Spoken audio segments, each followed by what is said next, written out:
নমস্কার বন্ধুরা, আমি পূজা। আজ আমি নিয়ে আসলাম পাঁচমিশালি সবজির একটা খুব সুন্দর রেসিপি নিয়ে। নিরামিষের দিনে ঘরে থাকা উপকরণ দিয়ে যদি এরকম একটা সবজি বানিয়ে নেওয়া যায় তাহলে কিন্তু ভাতের পাশে আর কিছু চাই না। আর এর স্বাদ আর গন্ধ কিন্তু পুরো একদম ঠাকুরবাড়ির পাঁচমিশালি সবজির মতো। তাহলে এখন চলুন দেখা যাক আমি এই পাঁচমিশালি সবজিটা কিভাবে বানালাম। তার জন্য ভিডিওটা স্কিপ না করে সম্পূর্ণ ভিডিওটা দেখার অনুরোধ রইল।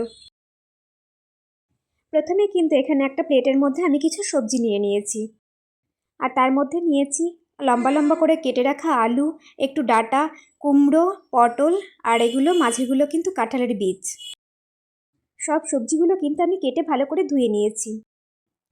আর এখানে আমি একটা বাটিতে অল্প একটু থোড় নিয়েছি। এখন ওই থোড়টা কিন্তু আমি একটু লবণ আর হলুদ দিয়ে মেখে রেখে দেব। তাতে করে কিন্তু থোড়টা খুব তাড়াতাড়ি নরম হয়ে যাবে। আর থোড়গুলো কিন্তু আমি ঠিক এইভাবে পাতলা পাতলা করে কুচিয়ে নিয়েছি। এখন কড়াইতে খুব সামান্য তেল দিয়ে আমি একটু চীনাবাদাম ভেজে তুলে নেব। তারপরে চীনাবাদামগুলো তোলা হয়ে গেলে কড়াইতে যে পরিমাণ তেল আছে তাতে কিন্তু আমার হবে না, অল্প একটু আমি সর্ষের তেল অ্যাড করে নিলাম। আর ফোড়নের জন্য দিয়ে দিলাম একটা শুকনো লঙ্কা, একটা তেজপাতা আর অল্প একটু পাঁচফোড়ন। ফোড়নটা 20 থেকে 30 সেকেন্ড ভাজা হয়ে গেলে আমি এর মধ্যে দিয়ে দিলাম আগে থেকে কেটে রাখা পটলগুলো। এখন গ্যাসের ফ্লেমটা হাই থেকে পটলটা কিন্তু 1 থেকে 1.5 মিনিটের জন্য অল্প একটু ভেজে নেব। আর পটলটা 1 থেকে 1.5 মিনিট ভাজা হয়ে গেলে আমি এর মধ্যে অ্যাড করে নিলাম আগে থেকে কেটে রাখা আলুর টুকরোগুলো আর ডাঁটাটা। এখানে আলু আর ডাঁটাটা কিন্তু আমি 1 থেকে 2 মিনিটের জন্য কড়াইতে একটু ভালো করে ভেজে নেব। আর তারপরে আমি অ্যাড করে দেবো কাঁঠালের বীজগুলো কেটে রেখেছিলাম। আমি কাঁঠালের বীজগুলো খোসাটা ছাড়িয়ে 4 টুকরো করে কেটে নিয়েছি। সেই বীজগুলো আমি কড়াইতে অ্যাড করে দিলাম। আর এরপরেই আমি সবজিগুলোর মধ্যে অ্যাড করে নিলাম সামান্য একটু হলুদের গুঁড়ো আর সামান্য একটু লবণ। আর এখন কিন্তু গ্যাসের ফ্লেমটা লোতে রেখে আমি সবজিগুলো একটু ভালো করে ভেজে নেব। আর অন্যদিকে কিন্তু আমি ততক্ষণে মশলাটা রেডি করে নেব। প্রথমে এখানে আমি হামালদিস্তার মধ্যে দিয়ে দিলাম আগে থেকে ভেজে রাখা বাদামগুলো। বাদামগুলো আমি খুব ভালো করে গুঁড়াবো না, অর্ধেক ভাঙা ভাঙা করে নেব। আর এদিকে সবজিটা দেখুন 3 থেকে 4 মিনিট ভাজা হয়ে গেলে এর মধ্যে আমি অ্যাড করে নিলাম আগে থেকে নুন হলুদ মাখিয়ে রাখা থোড়ের টুকরোগুলো। আর এখন কিন্তু সব উপকরণগুলো আমি খুন্তি দিয়ে খুব ভালো করে মিক্স করে নেব। আর এই পর্যায়ে আমি সবজিগুলোর মধ্যে অ্যাড করে নিলাম সামান্য একটু হিং।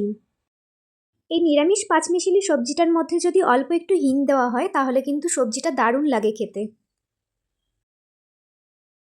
আর এদিকে দেখুন আমি হামালদিস্তার মধ্যে দিয়ে দিলাম অল্প একটু আদা কুচিয়ে রেখেছিলাম, সেই আদাটা আমি হামালদিস্তার মধ্যে দিয়ে দিলাম।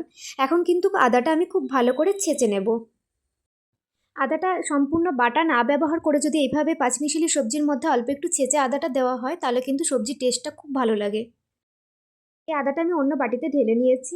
এর মধ্যে নিয়ে নিলাম অল্প একটু জিরের গুঁড়ো আর নিয়ে নিয়েছি সামান্য একটু ধনের পাউডার। ব্যাস, এখন কিন্তু আমি সামান্য একটু জল অ্যাড করে মশলাটা খুব ভালো করে মিক্স করে রেখে দেব। আর অন্যদিকে দেখুন আমার সবজিগুলো কিন্তু অর্ধেক প্রায় সেদ্ধও হয়ে গেছে। এই পর্যায়ে আমি দিয়ে দেবো আগে থেকে কেটে রাখা কুমড়োগুলো। যেহেতু কুমড়ো সেদ্ধ হতে বেশিক্ষণ সময় লাগে না, তাই আগে থেকে আলু ডাঁটাগুলো একটু সেদ্ধ হওয়া পর্যায়ে যখন হয়ে আসবে তখন কিন্তু আমি কুমড়োটা অ্যাড করে নেব। আর এখন এই পর্যায়ে আমি দিয়ে দিলাম আগে থেকে রেডি করে রাখা মশলাটা।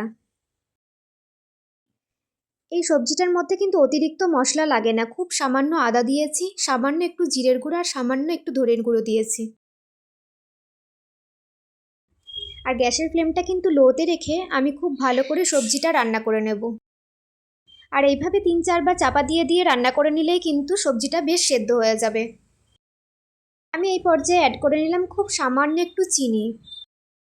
আর এই সবজিটা রান্না করার সময় কিন্তু আমি এখানে কোনো রকম জল ব্যবহার করিনি।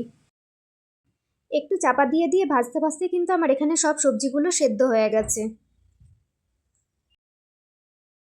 ব্যাস, এখন কিন্তু আমি গ্যাসের ফ্লেমটা অফ করে দিয়ে এই পর্যায়ে অ্যাড করে নিলাম অল্প একটু ভাজা মশলা। আর এর মধ্যে আমি অ্যাড করে নিলাম আগে থেকে ভেজে রাখা বাদাম, যেটা আমি গুঁড়িয়ে রেখেছিলাম। সেই বাদামটা একটু ওপর দিয়ে ছড়িয়ে দিলাম। এখন খুন্তি দিয়ে একটু খুব ভালো করে মিক্স করে আমি অন্য একটা পাত্রে ঢেলে নেব।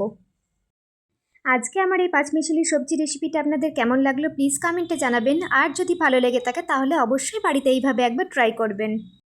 এখানে আমি সবজিটা অন্য একটা পাত্রে ঢেলে নিয়েছি, আর অল্প একটু বাদামের গুঁড়ো ছিল, সেই বাদামটা আমি ওপর দিয়ে আরেকটু ছড়িয়ে দিলাম। আজকের ভিডিওটা শেষ পর্যন্ত দেখার জন্য আপনাদের অসংখ্য ধন্যবাদ।